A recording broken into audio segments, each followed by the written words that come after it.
And we're back with the talk that drives America. This is Nemo Nation. Is it?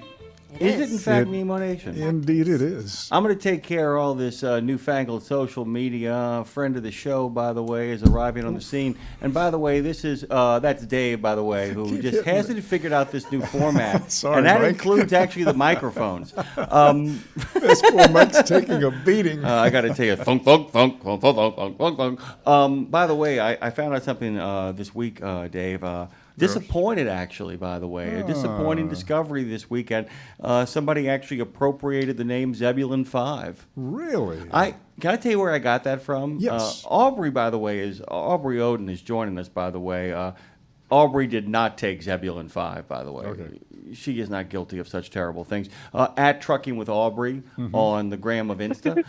You can find her on the Book of Face with Trucking with Attitude, TWA, Women's Trucker Community, and Personal, Trucking with Aubrey. You can find her on the Talk of Tick, Trucking with Aubrey, and, of course, merch. www, which we never have to say, but we do for some reason, .truckingwithattitude.com.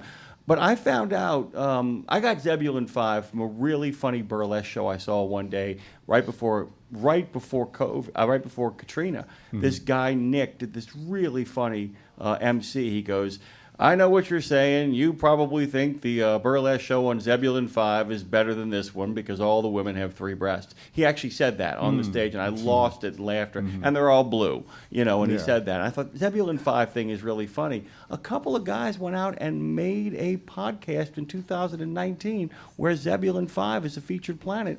And then they couldn't sustain it, and it died after 2 years. Wow. But you type in Zebulon 5, and I don't get it. I don't care. Those guys in Zebulon 5, I don't like them. You know who we do like, though, right? Aubry Oden. Good morning to you. How you doing? Welcome back. It's always good to have you.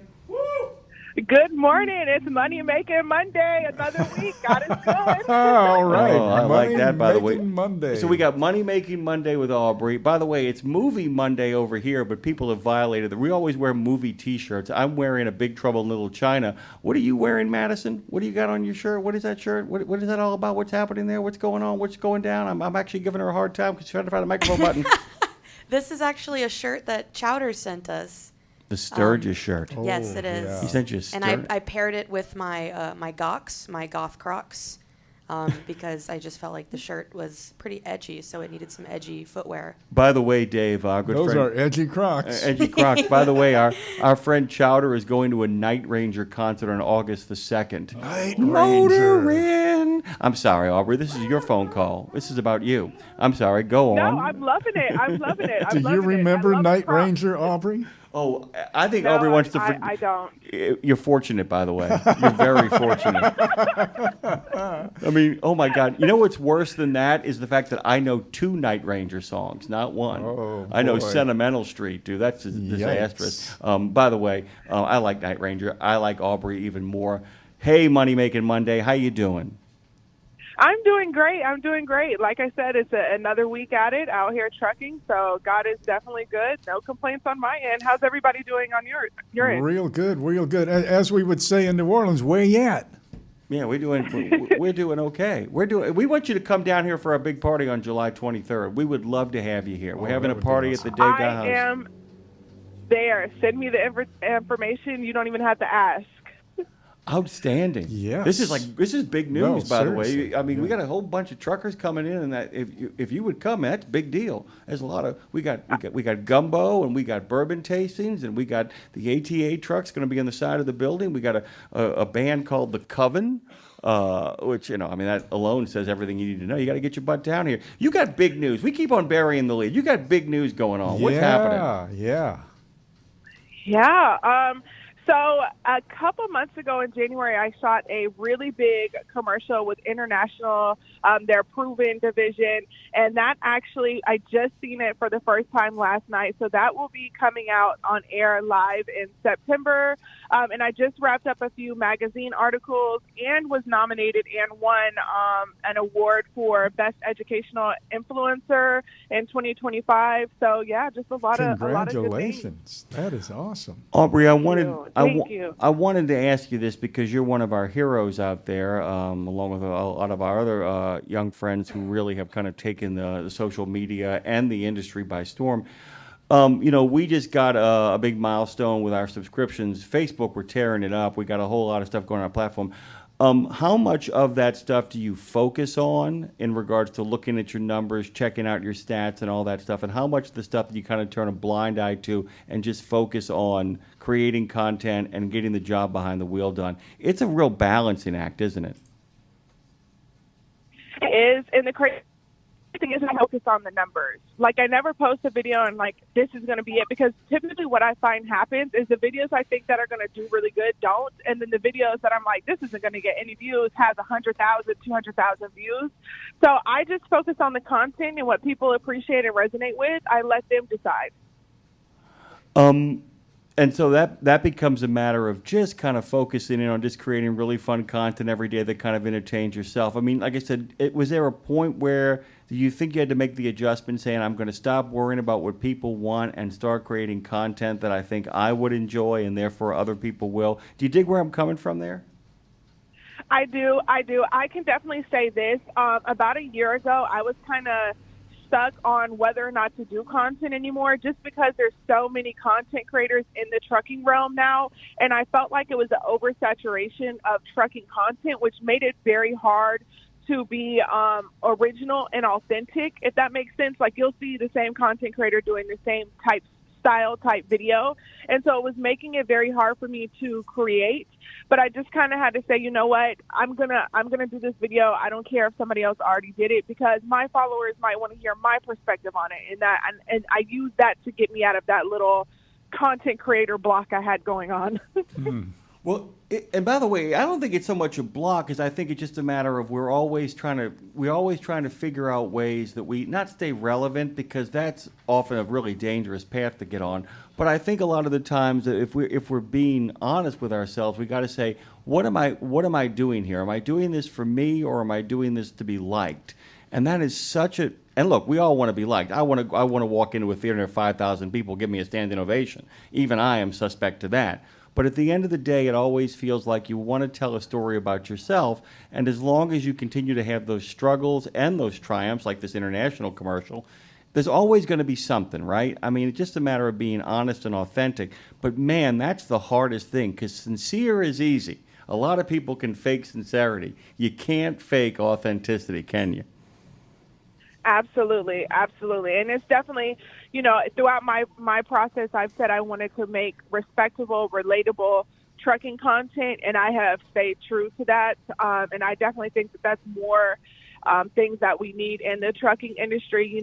People have to understand when they're coming into this industry that there were lives that paved the way for us before we were even in this industry. So you can't come out here and disrespect the culture or the community. Well, let's dig into that here for a couple of minutes then, Aubry. This is Dave. In case you couldn't figure it out, because our voices are so similar, Aubry. I'm working on my Jimmy Mack impersonation. It's not ready yet, though. Let's talk about TWA and not Trans World Airlines. TWA Trucking with Aubry, Trucking with Attitude, Trucker Women Advocacy. You kind of cornered the market on those three letters of the alphabet, TWA. But there is a deeper meaning, and I think you just kind of opened that door for us. So walk through. Mm-hmm. So basically, the women's trucker advocacy, trucker women's advocacy, is to show women that they can come out here and do this job and have support and have a backing, because women still only make up in 2025 7% of the industry. Now we went up 2%, which is approximately 250,000 women. So that is good, but it's still a very small number when we're looking at the total percentage. So I wanted women to understand that they could come out here, they could do this job, and not feel like they can't because they are a woman, and they can do it and keep it classy and respectful. And like I said, trucking with attitude, we talked about this last time, is just when you're out here, you have to have a little bit of attitude with it. You can't let the truck intimidate you at all. You kind of have to respect it, but you cannot let it intimidate you. One of our dear listeners and commenters here, Chowder, we were talking about trucking being a lifestyle as opposed to a job or a profession or a career. It's all of that, but it's a lifestyle. And one of our other listeners, Steve, said it's like the military. You're in something. But Chowder says it is a lifestyle with an employment component to it. I believe this is one reason why hiring new drivers is hard, because recruiters sell it as a job, not a lifestyle.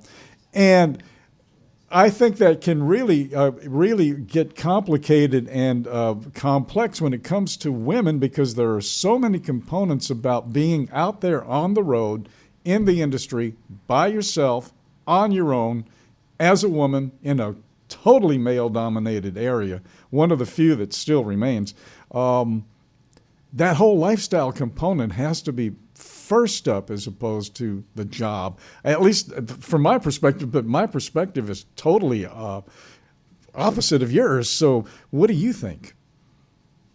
So I tell people all the time, trucking is definitely not a career, it's a lifestyle. If you can't imagine yourself going camping in a camper and moving around and taking showers, I literally will tell people, go camping and have that experience. Yeah. And then if that's not for you, then I could tell you right now, trucking is not going to be it, because you add that experience on with driving long hours, no access to food, being sleep deprived, being away from your family. It's so much that if you don't think that you could take it, just that aspect of it, don't even think about it. That is brilliant, and I've been doing this for over 50 years, and 56, I never as a matter of fact. thought of that. And we talk about RVing all the time on the show. We actually, Albert, if you get a chance on the YouTube channel, you should listen to the interview we did with the guy who actually is the producer of the RVers, and he talks about this all the time too. That he said you got to. Basically, you're making a decision to leave it all behind, right? And I think Dave's right, by the way. I think that is incredibly insightful. In the limited time we have left, Aubry, I kind of wanted to ask you about how the international deal went down, how you ended up getting, it's really a cool story. I can't wait to check it out myself.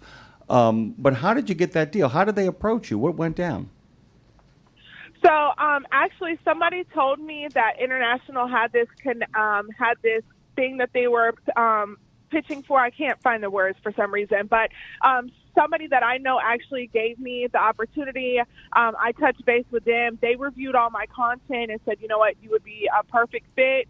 And we shot it in Nevada in January. It was freezing cold. I'm talking about they had us up at 4 a.m. outside. I was so cold, but I was so over the moon. It was such a good feeling. And it's crazy because I love the fact that International used real drivers to represent their brand. So shout out to them, because sometimes that gets lost in companies that are pitching products to truckers. Point taken. Yeah. Outstanding. Okay, so what's the rest of the day look like? Because you got about a minute to go, and anything you want to promote, Aubry, we're giving you the floor. It's yours. What do you got coming up this week? What are you looking forward to? And what do you want people to know about? Okay, you guys, so just watch out for the International commercial. Women's Insider article comes out this week, as well as my USA Today. Again, I just won the award for Best Content Creator in Education in 2025. And go check out the merch, please, at truckingwithattitude.com. And everybody just stay blessed, stay safe over the road, and keep it trucking, keep it safe. That's it. Aubry, one of our favorite people in the world, one of the youngest members of Nemo Nation, is joining us this morning, and somebody we hope to get a chance to talk to a whole lot more. It's always good to talk to you. I ain't got to tell you to stay safe. All I got to tell you is to keep on doing what you're doing, and the road is wide open for you. We hope to see you next week here at Degas House. And we're going to send you Aubry, do me a favor. Write us at weekends@radionemo.com and just say you want to come, and somebody will get in touch with you. Okay? Perfect. Okay.